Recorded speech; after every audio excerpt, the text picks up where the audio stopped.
Gracias mis amigos por continuar en sintonía con Foro Semanal, y después de las explicaciones de una dama, ahora viene un caballero tan experto como la que nos acompañó en el segmento anterior. En esta oportunidad le damos la bienvenida al politólogo Daniel Pou. Buenas tardes, bienvenido a Foro Semanal. Buenas tardes, muchas gracias por distinguirme con su invitación. Usted nos distingue con su presencia esta No tarde. podría competir con una dama de tanta prestancia como usted. No, no, gracias. Don Daniel, vamos a entrar en materia con un hombre como usted, politólogo de vasta experiencia. La situación política en República Dominicana, la reelección cada día, no es cada hora que pasa, que transcurre, se ve como tomando más cuerpo. No el pueblo, pero por lo menos una parte del pueblo. Ya inclusive en esta semana hubo una gran manifestación en el Congreso de la República y en otros escenarios pidiendo la repostulación del presidente Danilo Medina. Sí. Desde hace un tiempo yo dije que el escenario electoral del 2016 apuntaba en República Dominicana a ser un escenario diferente a todos los escenarios electorales que hemos tenido hasta el momento. ¿Y por qué? ¿Cuál es el elemento? Hay muchos elementos que nunca se habían producido de una manera tan aguda y tan manifiesta al momento de usted valorar las situaciones de los actores políticos y sobre todo de los niveles que han asumido los procesos electorales dentro de la población. Voy al detalle. Mire, hoy en día tenemos un escenario político donde hemos visto cómo las principales fuerzas organizadas en partidos políticos han caído en lo que es el fraccionamiento y la atomización. La principal fuerza electoral de República Dominicana, siempre lo fue, la principal fuerza electoral como partido, el Partido Revolucionario Dominicano, hoy en día escindido por un desprendimiento donde gran parte de su dirigencia y su militancia monta tienda aparte y empieza a prestos electorales sin ni siquiera haber organizado la maquinaria estructural de lo que es un partido con miras a un propósito de tanta envergadura como es un proceso electoral que apenas está en el horizonte a algo más de un año. Exactamente. Pero que requiere todo un tipo de preparación. Por el otro lado vemos cómo otra serie de fuerzas políticas que han intentado converger en un bloque con miras al proceso electoral tampoco logran tener los acuerdos necesarios para poder hacer una participación airosa en el escenario político del 2016. Todo esto nos dice que ahora mismo solamente hay una organización que es una maquinaria poderosa en una posición muy cómoda, que es la del Partido de la Liberación Dominicana. Bueno, lo que pasa está que ahora dentro del Partido de la Liberación Dominicana se presentan situaciones que antes no estuvieron presentes, sobre todo en los momentos en que el doctor Leonel Fernández fue el candidato presidencial de esa organización. Y es el surgimiento de un liderazgo que, si bien era prominente dentro del Partido de la Liberación Dominicana, ha surgido de una manera poderosa, con características indiscutiblemente innovadoras, como es el del licenciado Danilo Medina.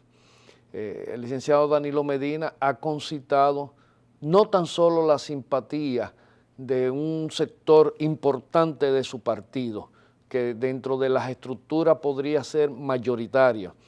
Si usted mira, por ejemplo, los resultados del último Congreso del Partido de la Liberación Dominicana, sino que también ha arrastrado, ¿verdad?, en términos de identificación, sobre todo por las características con que ha ejercido el poder en estos 2 años y tantos que tiene en la primera magistratura del país, ha arrastrado tras de sí a sectores incluso de la misma oposición que antes versaban al Partido de la Liberación Dominicana y han mostrado una actitud de cierto confort y cierta identificación. ¿Merecería por esto una repostulación?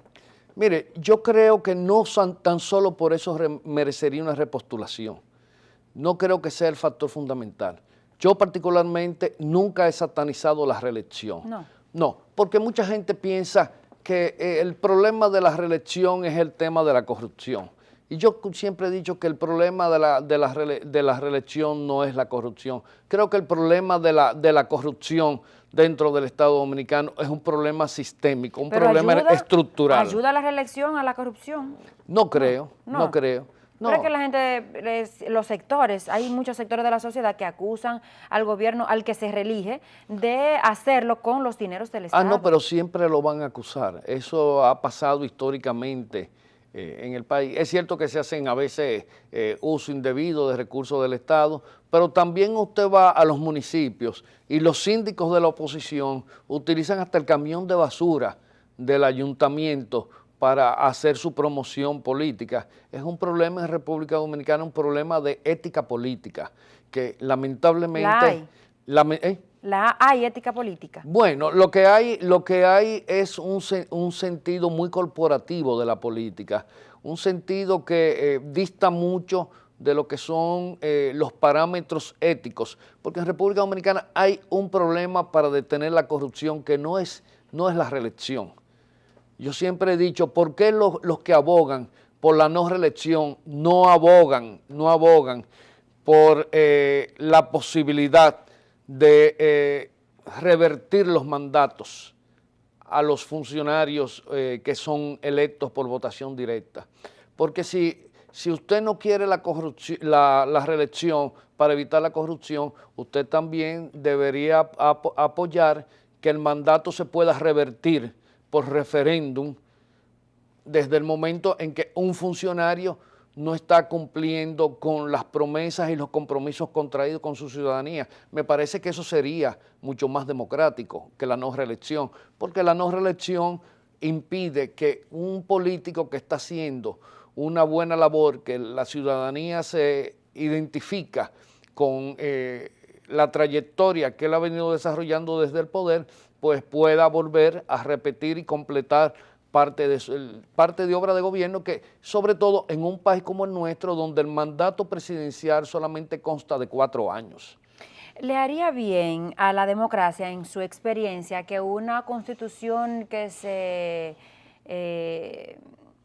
creó, se hizo, se promulgó en 2010, ya antes de los 6 años se esté reformulando para incluir la figura de la reelección? Mire, yo particularmente cuando se promulgó esa constitución dije, esta es una constitución altamente defectuosa. ¿Cuáles son los defectos? La constitución tiene muchos defectos. No sé si usted recuerda que la primera comisión que se encargó para redactar ese texto constitucional terminó teniendo un encontronazo con el equipo inicial que prohijó la comisión y terminaron renunciando. Ajá. Gentes de mucha valía y gentes muy serias en República Dominicana con una trayectoria de compromiso social importante. ¿Por qué? Porque en República Dominicana confundimos la Constitución con la tabla de Moisés. Eso es lo primero. Lo segundo está que si bien la Constitución formalmente ha logrado implementar una serie de instancias institucionales que son importantes para la consolidación y la construcción democrática en nuestro país, no es menos cierto que esa Constitución dejó pasar por alto la manera en que se constituyen esas instancias. Por eso hoy en día usted encuentra que muchos de esos organismos creados en esa nueva Constitución están plagados del clientelismo político. No se le permitió ni se le dio paso a personas capaces, honestas, adornadas de una conducta intachable, de participar en ellos porque no eran parte de la estela política que domina el escenario en todo el sentido de la palabra en República Dominicana. Entonces, por eso usted se encuentra hoy en día un tribunal constitucional constituido por cuadros políticos. Las famosas altas cortes, están manchadas de esas características. Salpicadas y son mayoría del clientelismo político. Entonces, vamos a ser sinceros, el problema no es tener las instituciones, el asunto es en poder elegir de la manera más idónea a las personas que van a integrar esas instituciones. Entonces, yo no sé hasta qué punto esa Constitución no requiera urgentemente una reforma que vaya más allá de suprimir la reelección inmediata y, por ejemplo, se proponga que el presidente podría agotar 2 periodos, ¿verdad? Uno en elecciones consecutivas y un nunca jamás. Como estaba para el momento del pacto de las corbatas azules. Correcto, nunca jamás. Y también que se pueda revertir el mandato, o sea, por referéndum. A usted lo eligen para una posición por voto directo y por referéndum se le pueda destituir en la medida en que usted no cumple a cabalidad con los compromisos y con las necesidades del puesto. Aquí en el país estamos llenos de diputados que no cumplen con su papel porque muchas veces ni asisten. Aquí hay senadores que abandonaron el Senado y tuvieron que terminar hasta el último día, ahí habiendo provincias importantísimas sin una representación en las cámaras legislativas, alcaldes que muchas veces ni siquiera viven en el municipio que le corresponde.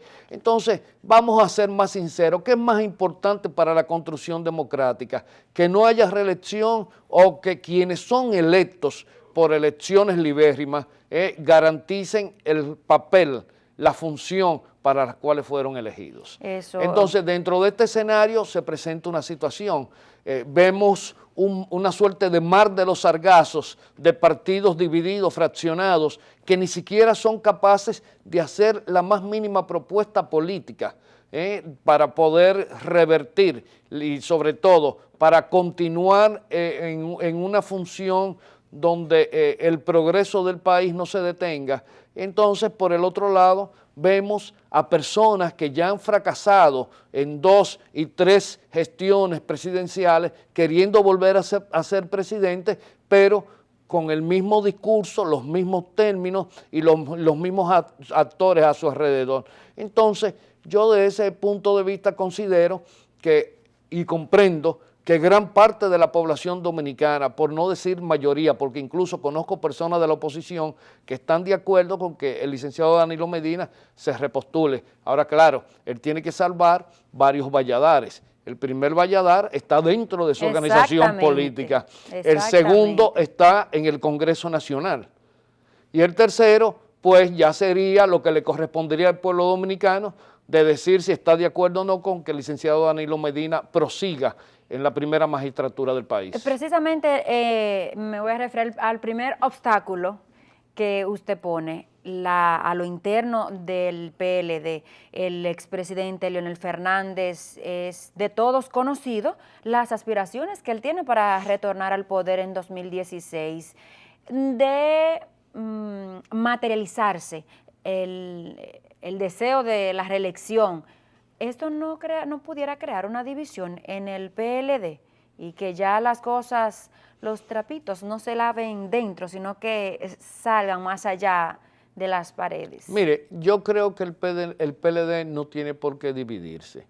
Ahora bien, una no reedición del expresidente Fernández en el poder sí podría ayudar un poco al PLD a despojarse de una serie de personas cuya presencia, a la verdad, resultan ingratas, sobre todo para un partido que fue formado por el profesor Bosch para negar todos los vicios políticos que han hecho presencia en el desarrollo histórico dominicano. Yo creo que en eso el presidente Fernández es un hombre bastante maduro, al igual que lo ha sido el presidente Danilo Medina, que hasta ahora con toda la ecuanimidad ha venido observando el panorama, y creo que es un proceso que se deberá de dar, y me imagino que un partido que tiene tantos cerebros bien amueblados como el Partido de la Liberación Dominicana,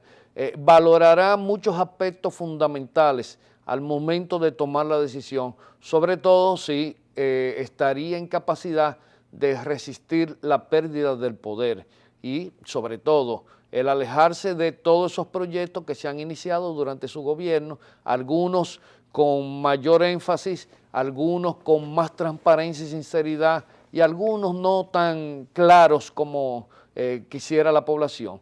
Pero hay que saber que definitivamente algún cordero se tendrá que sacrificar al momento de tomar esa decisión. Y claro, el actual presidente, el licenciado Danilo Medina, es una figura muy fresca en el escenario político y para Danilo Medina no es algo tan traumático como para el doctor Leonel Fernández pasarse 4 años fuera del poder. El caso del presidente Fernández sí es más traumático porque ya 8 años fuera del poder lo podría llevar a aquellos terrenos ignotos del olvido y de la nostalgia política dominicana. El amigo Hipólito Mejía, expresidente de la República, tiene los 8 de Leonel y los 4 de Danilo, y sí. Cuidado.